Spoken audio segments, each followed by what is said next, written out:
అమ్మా ఎలాగైనా సరే ఈరోజు నువ్వు నాకు 3 చీరలు కొనిపెట్టాలి. కొనిపెడతా కదా. అత్తయ్య ఎక్కడికి వెళ్తున్నారు?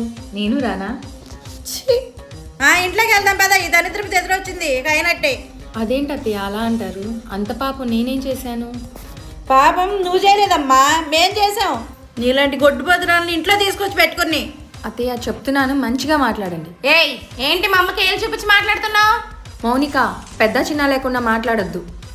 ఏంటే నా కూతురికే నీతులు చెబుతున్నావు? పెళ్ళై 7 సంవత్సరాలు అవుతుంది, పిల్లలు లేరు ఏం లేరు. అత్తయ్య దయచేసి అలా మాట్లాడొద్దు. మీరు మీ అబ్బాయిని నన్ను తీసుకెళ్లి ఎప్పుడైనా టెస్టులు చేయించారా? అయినా మీ అబ్బాయిలోనే లోపం ఉందేమో. అమ్మో అమ్మో, నా కొడుకు మీద నిందలేస్తావా?